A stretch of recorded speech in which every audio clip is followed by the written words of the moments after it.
All right, today's a big day because for the first time we are getting into events from your lifetime in AP World History class. All right, today we are talking about the 2000s and the war on terror. So starting off here, the presidential election of 2000. This was won by George W. Bush. He was president when all of you were born, and remember his father had served as president about 10 years earlier.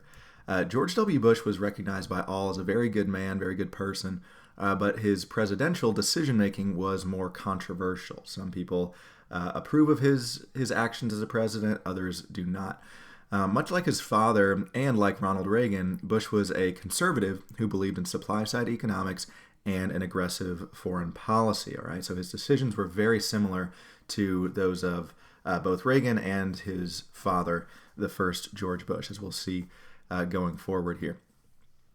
The issues that George W. Bush focused on most during the first months of his presidency were a couple things here. He focused on something called stem cell research. If you're into science, maybe you've heard of that, know a little bit about that. That's where you take stem cells of embryos, which are early stage unborn babies, and you have to kill them in order to do that. And that's why it's so controversial, because on the one hand, people who support stem cell research say, oh yeah, we need to have embryonic stem cell research because it could cure diseases. And then others say, no, we shouldn't have embryonic stem cell research because you have to kill babies. You have to kill embryos in order to have that happen. So super controversial. And that's the first big decision he had to make as president. He decided to allow stem cell research on embryos that had already died, but he would not allow more embryos to be killed for the purpose of stem cell research. Okay, so this was seen as kind of a compromise. Most people saw this as a very wise decision, trying to make the most of all lives. And the next big thing he focused on was education. He thought he was going to be the education president. He said we need to reform our school system in this country, and the policy he enacted was no child left behind. Okay, this was the time when I was in school, so I was one of those children not left behind. All right, this was the federal education program that I and people around my age, like millennials, were educated under. All right, so now we get to the first big event of the 2000s, which is 9/11. And before we get into the events of 9/11, one thing we really need to understand is who was behind it. Okay, and there were two groups here that oftentimes got lumped together, but they actually were different groups. Okay, they are Al-Qaeda and the Taliban. You probably heard of these groups before, but it's important to be able to distinguish the difference. Okay, so these two groups are allies. Okay, they are both anti-American, radical Islamic groups, horrible groups, but they are different. Okay, the Taliban is only concerned with the country of Afghanistan. All right, their goal is to control the government of Afghanistan under strict and oppressive Islamic control and Sharia law. Al-Qaeda is different. It's not about just one country. It's not about controlling a government. Its goal is to terrorize Western nations, okay, to terrorize non-Muslim nations into submission and to wreak havoc on the West, especially the United States. All right, and this leads us up to the events of September 11th, 2001. 4 airplanes were hijacked by Al-Qaeda terrorists, 4 American airplanes that were taking off from various airports on the East Coast. To be hijacked means to be taken over violently. All right, this was before the kind of tight airport security we have these days. Okay, at this point, you could arrive at the airport 5 minutes before your plane takes off and still make your flight because we didn't have the enhanced security that we now have in the post 9/11 world. So unfortunately, these terrorists were able to sneak on these planes with buying tickets, hijack the planes, and flew them into their targets. This is a type of suicide bombing, kind of like kamikaze attacks like the Japanese did. 2 of the 4 planes were flown into the Twin Towers of the World Trade Center in New York City. Okay, so you all have lived only in the world after 9/11. Before 9/11, these were 2 of the really the symbols of New York and of America in general. This was like the center of our economy. It's what symbolized the entire U.S. economy. So this was a really, really big deal. And both of these towers fell. It's not like they were just hit and suffered damage. They both toppled over. Okay, and these are two of the tallest buildings in the world, and they collapsed. One plane, the third plane, was flown into the Pentagon building in Washington, D.C. That's where the Department of Defense is located. Okay, so you see here the terrorists wanted to attack our economy and our military. And then the fourth plane, United Flight 93, it was headed for either the White House or the Capitol building. Most people think it was the White House was the intended target. But the passengers very bravely fought back against the hijackers, which brought the plane down in an empty field in Pennsylvania. Over 3,000 American civilians were killed on this day. Just in one Tuesday morning, September 11th, 2001, 3,000 American civilians were killed. It also plunged our economy very briefly. Okay, this was really bad for the economy, but obviously the most important thing here is the human lives that were lost.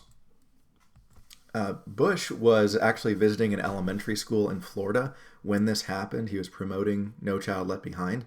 And then when his chief of staff whispered to him what had happened, as you see in the picture there, he was in a classroom listening to children read. I read Bush's autobiography, Decision Points, a couple of years ago, and he said when his chief of staff told him that a plane had flown into one of the towers of the World Trade Center, at first he thought that must be the worst pilot in the world. I mean, was he drunk? I mean, how could you fly into one of the tallest buildings in the world?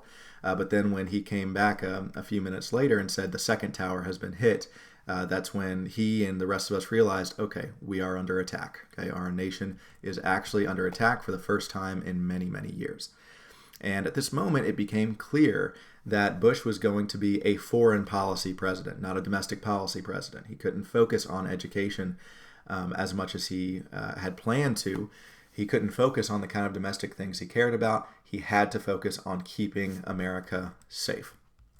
Bush responded to the nation on the night of September 11th. He insisted on responding in a televised address from the Oval Office in the White House. His advisor said, no, you got to be in a bunker. But he said, how would that look? How would that look to the American people and to the terrorists who did this? Okay, it would look like we're scared and that we were already beaten. He said, no, we're going to be strong throughout this. I'm going to broadcast from the Oval Office of the White House, right?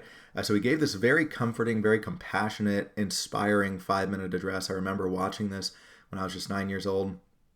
And in this speech, which I encourage you guys to look up on YouTube, in your ample free time now, it's definitely worth listening to. He quoted Psalm 93 from the Bible. He promised that justice will be served. Okay, it's an excellent speech, really inspired us at a time when we needed that kind of comfort. And in the following days, Bush visited Ground Zero in New York, which is what it was called, and he spoke to the courageous firemen and the first responders who bravely helped out during and after the attack. I mean, if you think about how many people were in the World Trade Center, all right, you have over 10,000 people, close to 20,000 people who were in the Twin Towers of the World Trade Center. And the fact that only 3,000 died, still tragically that those 3,000 died, but the fact that the numbers weren't higher, more like 12 or 20,000 deaths, was because of the rescue efforts, the evacuation efforts that were carried out by policemen and firemen and first responders in New York. This is called the greatest evacuation effort of all time. And he spoke to them after the attack. When he was visiting Ground Zero, he spoke to the people of New York from a megaphone. You see him there standing on a pile of rubble that used to be the World Trade Center. And one of the people in the crowd shouted, "I can't hear you." And Bush responded, "I can hear you. The whole world hears you, and the people who knocked these towers down will hear all of us soon." And the entire place just erupted in applause. People said, yes, this is the kind of leader we need at this time. Bush's response to 9/11 is seen as the greatest moment of his presidency. Like I said, other decisions he made as president are seen as very controversial, but this, people almost universally agree, was his finest hour.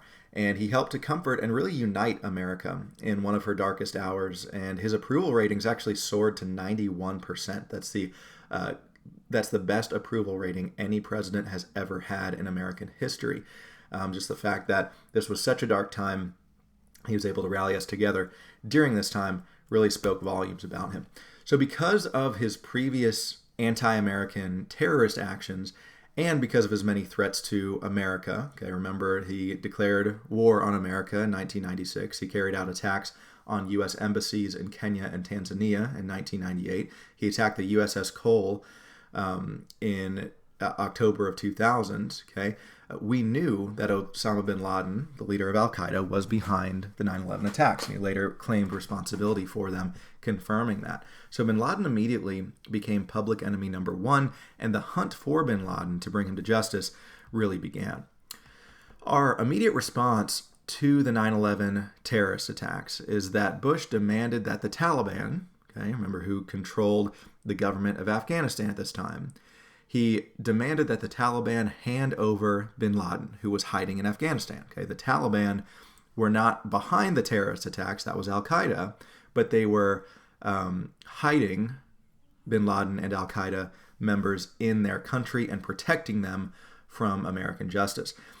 So Bush demanded that Taliban hand over bin Laden to the U.S. and expel all al-Qaeda members from their country. The Taliban responded to America's demand with the big middle finger. They refused to hand him over or to expel any members of al-Qaeda from their country, since, remember, the Taliban and al-Qaeda were allies. So this response by the Taliban resulted in us going to war. The U.S. went to war in Afghanistan to fight the Taliban and al-Qaeda and to find bin Laden. Right? This was called Operation Enduring Freedom when the U.S. invaded Afghanistan on October 7th, 2001. So this invasion of Afghanistan started America's war on terror. And the U.S. goals when we first invaded Afghanistan was, number one, find and kill Osama bin Laden. Number two, we wanted to fight the Taliban and destroy al-Qaeda.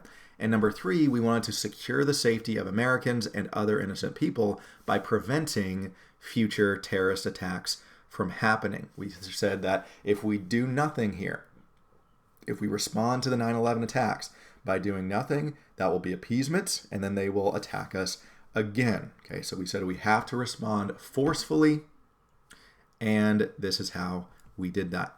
So the hunt for bin Laden, remember, had started back in the 90s, but after 9/11, 2001, bin Laden became, as I said, public enemy number one, and a lot of people devoted their entire lives to finding him so he could be brought to justice. The U.S. came very close to killing him once in the Tora Bora Mountains on the border of Afghanistan and Pakistan. This was just in December of 2001, just right after we invaded. We came this close to capturing him. We did capture many members of al-Qaeda, but we were unable to find bin Laden during Bush's presidency. He evaded our grasp, okay, something very unfortunate. In fact, he remained hidden for 10 whole years after 9/11, mostly in the mountains of Afghanistan and Pakistan, evading U.S. surveillance. So while the war in Afghanistan did not result in bin Laden's death for a whole decade, and it did not completely destroy the Taliban or al-Qaeda, it still accomplished a great deal. First off, for the remaining 7.5 years of Bush's presidency, the U.S. was the victim of 0 terrorist attacks. And this is seen as the biggest justification for the war on terror. Even though we made a lot of mistakes in this war and it wasn't entirely successful, this is seen as the greatest accomplishment of it, the fact that we as a country were kept safe for so long after 9/11. And even since 9/11, we have not suffered another major terrorist attack by anyone since then. So Bush's swift and decisive actions following 9/11, while, again, failing to accomplish all of our goals, it did keep the American people safe. The result of the war on terror in Afghanistan, technically it is still going on. There was a hiatus in 2014, but then we sent troops over there again. Recently, Trump and the Taliban, about a month ago, signed this agreement trying to establish peace again. We'll see if that lasts. But the Taliban is still in control of certain parts of Afghanistan, and al-Qaeda still does exist, but both of them are much smaller and less powerful than they were before 9/11. I mean, you never hear about the Taliban or al-Qaeda really on the news anymore because they're not that much of a threat because of how we responded to 9/11. There are still some U.S. forces in Afghanistan fighting the Taliban and al-Qaeda. Hopefully they'll return home soon. But this is an attempt to minimize their destruction, minimize their oppression, but our troop presence there, like I said, is much smaller now than it was during the 2000s. So during George W. Bush's presidency, in both the Afghanistan war and the Iraq war, which we're going to talk about next class, approximately 7,000 U.S. soldiers were killed, obviously the biggest drawback of these wars. Also, our military actions in the 2000s increased our national debt by about $3 or $4 trillion. Okay, so that's another big negative. But then on the positive side, like I said, this war kept the U.S. safe for nearly a full decade, terrorism-free. It also weakened al-Qaeda. It eventually led to the death of bin Laden and made the world a safer place. Finally, okay, justice was served on May 2nd, 2011. All right, this is when Barack Obama was president, and he ordered SEAL Team 6 to kill Osama bin Laden. Finally, through the tireless work of U.S. intelligence officers, we were finally able to find where bin Laden was, and we made the decision to kill him. All right, so this was the long-awaited result of the 20-year search for this evil man, and the world is now safer with him dead. Okay, now moving on to some other struggles during the 2000s in addition to the War on Terror, something all of you guys know about. You're probably not old enough to remember it actually happening. If you are old enough and you do remember this, then definitely post in the general discussion board on Canvas about what you remember and your experience. But this happened when y'all were just babies. The Hurricane Katrina, all right, Category 5 hurricane. It demolished New Orleans and the Mississippi Gulf Coast. If you know anyone who lived on the coast during that time, or maybe some of your family did, this caused massive flooding, death, and destruction.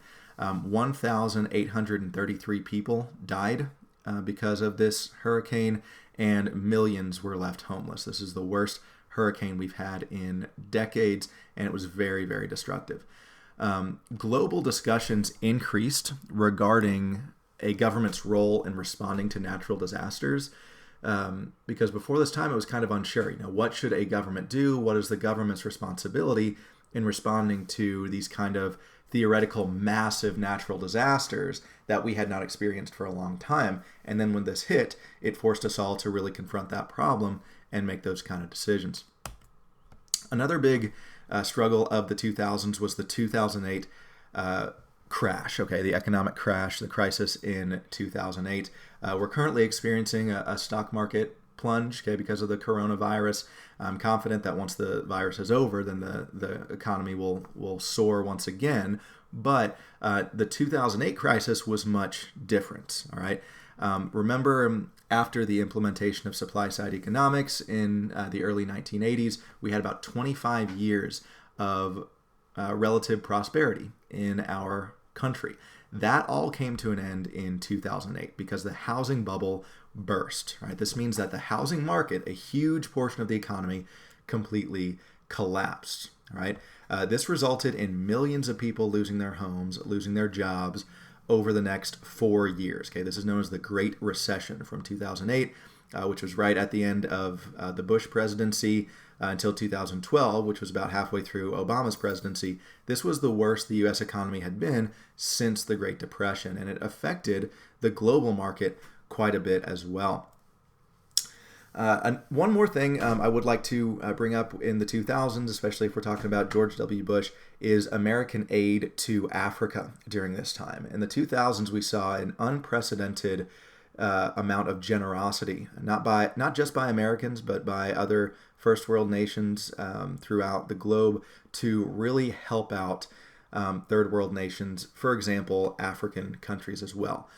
Bush was perhaps the most humanitarian president we've ever had. He's seen as a hero throughout Africa, and there are several reasons for that. First off, there was an epidemic called the HIV/AIDS epidemic, started in the 1980s, continued into the 2000s, and Africa is where the most deaths occurred because of that. And Bush established something called the President's Emergency Plan for AIDS Relief, PEPFAR, and this saved millions of African lives from AIDS. He sent so much humanitarian aid to Africa to combat HIV and AIDS, and it literally saved millions of African lives. That's why you don't really hear that much about AIDS anymore. Okay, it's not that much of a problem anymore because science and medicine and technology has developed, and also it has been fought through efforts like PEPFAR. Bush also had a malaria initiative that saved millions of African lives. Malaria is a huge problem, but throughout the past couple of decades, the number of people who die from malaria has gone down, down, down because of efforts made by countries like the U.S. Malaria is spread by mosquitoes, so we send lots of mosquito nets there, right? All sorts of different ways that we help to fight malaria. All right, so this is really the first time the U.S. took a real interest in sub-Saharan Africa. Before this, you don't really hear, or at least we haven't talked much, about American policy in Africa, and this was really the first time we took a real interest in the region. Another thing that happened in Africa, in the country of Sudan around this time, was a civil war. Okay? And from 1983 into the 2000s, about 2 million people were killed in the Sudan Civil War. And the people in Sudan actually participated in a genocide in 2003 in Darfur. Perhaps you've heard of the Darfur genocide. If not, definitely look it up. It's good to know about. And Bush was the first person to label this a genocide, called out for what it was, take it seriously. And he also was able to stop the civil war after it had been going on for 25 years. He was able to negotiate a peace treaty with the people of Sudan that stopped this civil war that had killed 2 million people. Okay, Bush also had a cancer initiative in Africa that saved thousands of lives. Okay, so a lot to say about our aid to Africa and the improvements that have been made on that continent in the past decades. Okay, real quick, I want you to turn your book to page 606. Just kind of go over 2 quick sections here about the growth of terrorism and the war in Afghanistan. I just want you to circle a few things, even though we've already gone over it. The first couple sentences there under the growth of terrorism, it says, in the post-Cold War period, large-scale open conflict between sovereign states was rare. It still is rare today. Instead, individuals unaffiliated with any government formed terrorist networks that intimidated and murdered civilians. You see that with Al-Qaeda. Next paragraph says several terrorist groups used a fundamentalist interpretation of Islam to justify killing others. Remember, that's the literal interpretation of things like Sharia law and jihad versus the more symbolic interpretation that peaceful Muslims take. Among the deadliest of these groups was Al-Qaeda, circle that, financed by Saudi billionaire Osama bin Laden, circle that. Al-Qaeda carried out devastating attacks on the U.S. on September 11, 2001. In these attacks, terrorists killed themselves and more than 3,000 innocent people when they hijacked and crashed planes in New York City, near Washington, D.C., and in rural Pennsylvania. Most of the world, even bitter foes of the United States, such as Iran, rallied to support the U.S. Okay, this was a time of a lot of unity, not just in America, but in the world as well. And then the last paragraph we're going over today, right here, war in Afghanistan. Just a couple things I want you to underline and circle. Circle the Taliban. Okay, remember who they are and be able to distinguish between them and Al-Qaeda. And just the last couple sentences, it says a U.S.-led coalition invaded Afghanistan and overthrew the Taliban. The Afghans formed a new government. U.S. troops remained in Afghanistan, but the country remained beset by violence and instability. In 2011, U.S. forces located bin Laden in a hideout in Pakistan and killed him, okay? So that's all we are going over today. Let me know if you have any questions about what we went over. Post your questions in the general discussion board on Canvas.